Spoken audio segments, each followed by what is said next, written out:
कांग्रेस के राष्ट्रीय अध्यक्ष उम्मीदवार शशि थरूर चुनावी दौरे पर हैं। वहीं शशि थरूर ने उत्तर प्रदेश के कांग्रेस पार्टी कार्यालय में आकर प्रेस वार्ता का आयोजन किया है। इस दौरान उन्होंने कहा कि वहां कांग्रेस अध्यक्ष पद का चुनाव लड़ रहे हैं। अगर वे अध्यक्ष बनते हैं तो सबसे पहले पार्टी नेताओं को बीजेपी में जाने से रोकेंगे। उन्होंने कहा कि बीजेपी के खिलाफ रणनीति बना ली है। और इस प्रेस वार्ता में शशि थरूर ने और क्या कुछ कहा है, आपको सुनाते हैं। मैं आपको सिर्फ ये बताना चाहता हूँ कि क्यों मैं खड़ा। आपको पता है कि हमारे पार्टी में 22 साल से कोई चुनाव अध्यक्ष पद के लिए नहीं हुआ है, लेकिन इस बार जब कांग्रेस वर्किंग कमेटी तय किया कि चुनाव होगा और राहुल गांधी जी तय किया कि वो उम्मीदवार नहीं बनेंगे, वो इस पद दोबारा देना नहीं चाहता था, तो मैं खुद सोचने लगा कि हमारे पार्टी के भविष्य के लिए क्या करूं। मुझे लगा कि कुछ सालों से हमारी पार्टी कठिनाइयां महसूस कर रहे हैं। हमें पता है कि आप लोग बहुत प्रसिद्ध वरिष्ठ नेता हमारे छोड़ के चले गए, जिनके नाम सब लोग पहचानते हैं। और जब इस हालत में हमारे बहुत अनुभवी नेताओं को हमारे पार्टी पे जो भरोसा होना चाहिए वो विश्वास तोड़ते जा रहे थे, तो मुझे लगा कि कुछ ठीक नहीं है हमारे पार्टी के चलने में। और हमको पता है कि 2014 में हमें 19% वोट मिले, 2019 में उसी 19% पर हम रह गए और इसी हालत में 2024 तक हमको चल नहीं सकते, क्योंकि हमारे देश के लिए एक मजबूत कांग्रेस बड़ी जरूरी है। हमारी पार्टी की मजबूती के लिए और जनता के साथ भी हम दिखा सकेंगे कि कांग्रेस पार्टी परिवर्तन को अपनाने के लिए तैयार है। हमारी पार्टी ऐसी पार्टी है जो आपको पता है हमारे इतिहास में कई मौके पर परिवर्तन के लिए तैयारी दिखाए। आपको याद होंगे 91 में जब हम हमारे अर्थव्यवस्था एक प्रणाली को बदल के नए तरह के लिबरलाइजेशन के साथ आगे बढ़े। आपको पता है कि हमारे देश में 2 प्रधानमंत्री के हत्या के बाद भी, जो हमारे थे इंदिरा गांधी जी और राजीव गांधी जी, उसके बाद भी कांग्रेस पार्टी किस किस्म के ये रेजिलियंस दिखाए कि हम उठा के फिर देश को चलाने की हिम्मत दिखाए इन कंपैरिजन्स के साथ। लेकिन मैं ये कहूँगा कि हमारी पार्टी के लिए जो कार्यकर्ताओं की आवाज़ सुनने की ज़रूरत है, ये मुझे लगा कि ये वक्त आ गया कि उनके जो शिकायतें हैं, उनके जो सोच है, उनके जो चिंता है, वो भी सुन के हम पार्टी को बदलने की कोशिश करें। बाद में प्रियंका जी से मिले और मैं केरल जाके जहाँ राहुल गांधी भारत जोड़ो यात्रा चला रहा था, वहाँ उनसे भी पूछ के मुझे ये स्पष्ट है लगा कि तीनों तरफ से गांधी परिवार चाहते हैं एक चुनाव और चाहते हैं कि इस चुनाव में लोग अपनी मन की इच्छा से एक अध्यक्ष को चुन लें। कांग्रेस में काम कर रहे हैं, लेकिन जिसको लगे कि शायद बदलाव का वक्त आ गया है, तो इसी स्पिरिट में मैं आके मेरे नॉमिनेशन पत्र दिए। 60 लोग आके और 12-13 प्रदेश से 60 लोग दस्तखत करके मुझे समर्थन किए और 30 तारीख से या आधिकारिक सिस्टम से 1 तारीख से जब स्क्रूटनी खत्म हुई, मैं उम्मीदवार रहा खड़गे साहब के साथ। तो मैं खड़गे साहब के खिलाफ नहीं हूँ, लेकिन ये स्पष्ट है कि खड़गे साहब के और मेरे जो संकल्प है, जो सिद्धांत हैं पार्टी के लिए, हमारे काम करने के तरीका के लिए, इसमें तो काफ़ी अंतर है। मैं तो बदलाव के बारे में बोल रहा हूँ और खड़गे साहब तो कई सालों से नेतृत्व का एक अंग है, तो जो जैसे हमारे नेतृत्व अब तक चले हैं वो भी उसमें शामिल है। तो मैं ये सब दिखाने के लिए 30 तारीख को मैंने घोषणा पत्र निकाला। इसके कॉपीज हैं यहाँ, एक मिनट, ये है हिंदी में घोषणा पत्र, ये है अंग्रेजी में मैनिफेस्टो। और मुझे मालूम है कि सब लोग को लंबे लंबे घोषणा पत्र पढ़ने का शायद उनकी आदत नहीं है, तो मैं एक 10 सिद्धांतों में समराइज करके हिंदी में और अंग्रेजी में एक एक पेज के दोनों साइड देखना पड़ेगा आपको, लेकिन एक एक पेज में लिख के दे दिया और इनके कॉपीज यहाँ हैं हिंदी में और अंग्रेजी में। और अगर आप चाहते हैं, मेरे ख्याल में आपके दे चुके हैं, लेकिन अगर किसी और को एक्स्ट्रा कॉपी चाहिए तो मेल्स पे है। तो देखिए, अगर चाहते हैं मैं ये भी बता सकता हूँ कि shashitharoor.in जो वेबसाइट है, वहाँ जाने से आपको होम पेज में मिल जाएगा। सिर्फ अंग्रेजी और हिंदी नहीं, लेकिन 8-9 भाषा में हमने अनुवाद करके वहाँ पब्लिश किए हैं, तो पूरा इंटरनेट पे भी आपको मिल सकेंगे। ये तो 21वीं शताब्दी है, तो इंटरनेट का भी इस्तेमाल किया जाए। मैं कहना चाहता हूँ कि जो भी सारी डिटेल्स है मैं पूरा आपको दोबारा नहीं बताऊंगा, दोबारा नहीं, 10 बार बता चुका हूँ, लेकिन 1-2 पॉइंट आपके सामने मैं रखना चाहता हूँ। एक है कि मेरा नारा है विकेंद्रीकरण। मैं चाहता हूं कि पार्टी में ये विकेंद्रीकरण हो जाए, डिसेंट्रलाइजेशन हो जाए, ताकि सारे चीज़ों के डिसीजन मेकिंग को निश्चित करना दिल्ली में ना हो। आपको पता है कि आजकल एक पीसीसी अध्यक्ष को अगर एक जिला अध्यक्ष का अपॉइंटमेंट करने की ज़रूरत है, तो उसके लिए भी दिल्ली में कांग्रेस अध्यक्ष के दस्तखत की ज़रूरत है। मैं यहाँ के पीसीसी डेलीगेट से कहूँगा, अगर आपको हमारी पार्टी में कोई और पोस्ट है, आप एमएलए हो या प्रवक्ता हो या काउंसलर हो या पंचायत हो, जो भी हो, आपको एक और भूमिका है, एक और रोल है, आपको कुछ काम मिला है, नहीं तो लेकिन सिर्फ पीसीसी डेलीगेट होने के नाते ये सही नहीं है क्या कि 22 साल में आपको और कोई और मौका नहीं मिला आपकी अहमियत दिखाने के लिए। ये तो पहला मौका है। अब सोमवार में आप वोट डालें, हम कोई स्क्रीनिंग कमेटी चलाएं उम्मीदवारों को चुनने के लिए, MLA post, councillor post, panchayat आम के पोस्ट, जो भी हो, एमपी पोस्ट। तो स्क्रीनिंग कमेटी जब काम करते हैं, लोगों की राय सुनने के लिए बैठते हैं, तो पीसीसी डेलीगेट्स को भी बुलाएं। तो पीसीसी डेलीगेट होने का मतलब यह है कि आपकी राय कांग्रेस के लिए महत्वपूर्ण है, आपको हम सुनेंगे।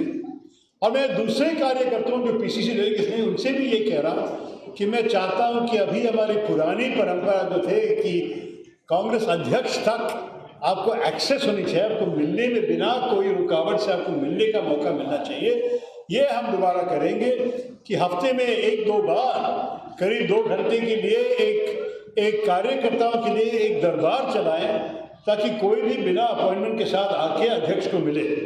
ये सब मैं आपको उदाहरण करके दिखाता हूँ कि विकेंद्रीकरण का मतलब क्या है। और उदयपुर डिक्लेरेशन जो हमने चिंतन शिविर के बाद किए थे, उस डिक्लेरेशन का पूरा इम्प्लीमेंटेशन करना चाहते हैं। और आपको पता है कि 50% टिकट्स 50 साल के नीचे के लोगों को, टर्म लिमिट्स, ताकि कोई भी एक पोस्ट पे पूरी जिंदगी नहीं बैठेंगे, उनको मौका मिलेंगे 1-2 बार, उसके बाद हटाना पड़ेगा, शायद प्रमोशन लेके एक अच्छा पोस्ट पे जाए या शायद वो किसी और को मौका देके हटा दे। ये सब हमारे पार्टी के अंदर होनी चाहिए। जवानों को लेके आनी चाहिए, रिजुविनेशन होनी चाहिए हमारे पार्टी के अंदर। ये सब तो डिटेल में घोषणा पत्र में लिखे हैं, मैं बार बार नहीं कहना चाहता हूं, लेकिन आपके मन में कोई प्रश्न है तो मैं जवाब दे दूँगा। तो मैं आपसे घर से कहता हूं कि पहली बात यह है, सोनिया गांधी जी हमारे अध्यक्ष को 25 साल से इस पार्टी को इतनी अच्छी तरह से चलाई है, क्या उसके शब्दों पे आप इतना कम भरोसा दिखाएंगे कि जब वो स्पष्ट करके कहा, ऐसे मेरे लिए जब दिग्विजय सिंह साहब कुछ दिनों के लिए सोचा कि वो भी लड़ेंगे,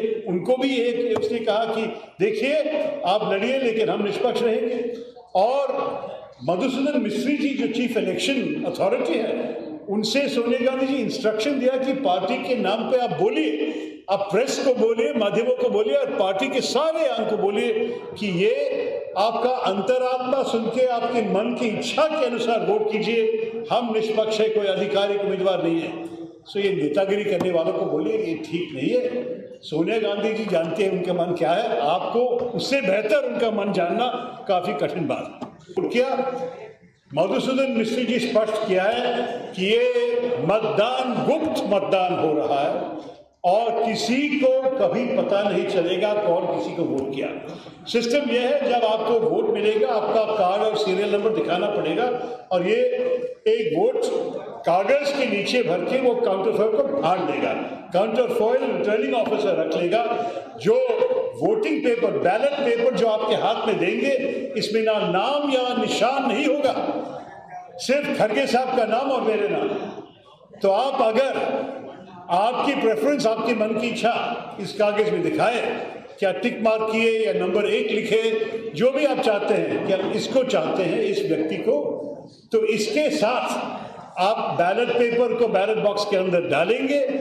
बैलेट बॉक्स 4 बजे को सील हो जाएगा सारे रिटर्निंग ऑफिसर और इलेक्शन एजेंट के दस्तखत के साथ, और ये बक्से दिल्ली लेके जाके 19 तारीख को 2 दिन के बाद बुधवार को हमारे उम्मीदवारों के और एजेंट्स के सामने खुला जाएगा और सारे बक्से के वोट मिला के मिले जुले बैलेट्स की गिनती शुरू हो जाएगी। तो मैं आप लोग से कहता हूं, अगर आपको कोई भी कुछ बता रहे हैं इसके अलग, उनसे कहिए देखिए मैं आपको सुन लिया, फिर मैं जाके मेरे मन की इच्छा के अनुसार मेरे अंतरात्मा को सुन के मैं वोट देने वाला हूं। और इसके साथ मेरे ख्याल में हमारी पार्टी अच्छी तरह चलेगी। मेरे ख्याल में एक टाइम पे कहा था कि नंबर 1 लिखना पड़ेगा, कुछ लोगों के मन में कंफ्यूजन हो गया, तो मिस्त्री साहब ने मान लिया है कि टिक मार्क करने से भी आपकी वोट वैलिड हो जाएगा।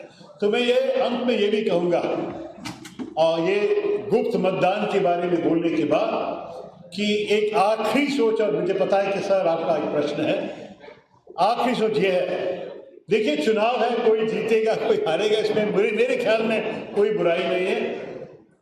मैं चाहता हूं कि हमारे कार्यकर्ताओं की आवाज़ सारे नेतृत्व भी सुन सके और हमारे पार्टी ज़्यादा मजबूत हो जाए। खड़गे साहब की जीत हुई या मेरी जीत हुई, बात यह है कि कांग्रेस पार्टी की जीत होनी चाहिए, इसके लिए मैं खड़ा हूं। और इसी शब्दों के साथ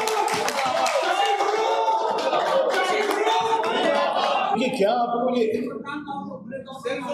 आपको क्यों आश्चर्य लगता है कि जब कोई परिवर्तन का उम्मीदवार है, बदलाव के बारे में बोलते रहते हैं, तो नेतृत्व क्या उसको पसंद करेगा? जो अभी वर्तमान हाल में नेतृत्व में है, नेचुरली वो तो परिवर्तन या बदलाव नहीं चाहेंगे, वो लोग संतुष्ट है। लेकिन जो परिवर्तन चाहते हैं, पार्टी के भीतर और पार्टी के बाहर बहुत लोग हैं, वो चाहते हैं कि हम उनकी आवाज़ उठाएं। ये हम देखेंगे कि क्या सब लोग खुश हैं पार्टी में। अगर सब लोग खुश हैं तो मैं बहुत गर्व से मेरा हार मानूंगा, और अगर एक मेजॉरिटी खुश नहीं है, बदलाव चाहते हैं कि कुछ नई तरीके से नई ऊर्जा के साथ हम आने वाले चुनाव में पब्लिक के सामने जाएं, तो अगर उनकी वोट मुझे मिले तो मैं जीत जाऊंगा। अगले आप कभी मत भूल जाइए कि नेता का वोट एक है और कार्यकर्ता का वोट एक ही वैल्यू, दोनों का मूल्य एक ही है। देखिए, मैं सोचता हूं, मैं मानता हूं कि इस पार्टी में ये बेवकूफ़ी होगी अगर कोई अध्यक्ष गांधी परिवार से दूर रहे, क्योंकि गांधी परिवार हमारे पार्टी में बहुत सालों से है, एक शताब्दी से उनका खून हमारे डीएनए में मिले जुले। तो मैं कहूँगा कि गांधी परिवार हमें एक बहुत बड़े एसेट है। आपको पता है कि ये भारत जोड़ो यात्रा एक अच्छा उदाहरण है, जहाँ राहुल गांधी जी सुबह 6:30-7 बजे उठ के चल रहे हैं। मैं आपको कहता हूँ कि ये पार्टी की भलाई के लिए हो रही है। अब मैं भी ये कहूँगा कि अगर हमारे चुनाव 3 दिन में खत्म होने वाले हैं, कोई बात नहीं, उनका यात्रा तो अभी अगले साल तक चलेगी। अब मेरे ख्याल में राहुल गांधी जो हमारे पार्टी के लिए इतना बड़ा योगदान कर रहा है, मैं उसको, अगर मैं अध्यक्ष बनूं फिर भी मैं इसको स्वीकार भी करूंगा, उनके साथ भी कुछ न कुछ तो कुछ दिनों के लिए या कुछ घंटों के लिए कम से कम उनके साथ मैं भी जाऊंगा, क्योंकि मैं चाहता हूं कि आप लोग मान लीजिए कि गांधी परिवार और पार्टी का अध्यक्ष दोनों एक साथ काम करने चाहिए। हम नहीं चाहते कि पार्टी के अंदर कोई फैक्शनिज्म हो जाए, जो भी जीते जो भी हारे, अंत में हम एक साथ काम करनी चाहिए। और मेरे ख्याल में गांधी परिवार के आशीर्वाद दोनों उम्मीदवार को है, और दोनों उम्मीदवार गांधी परिवार के साथ ही हैं। जी सुना नहीं जी, प्लीज।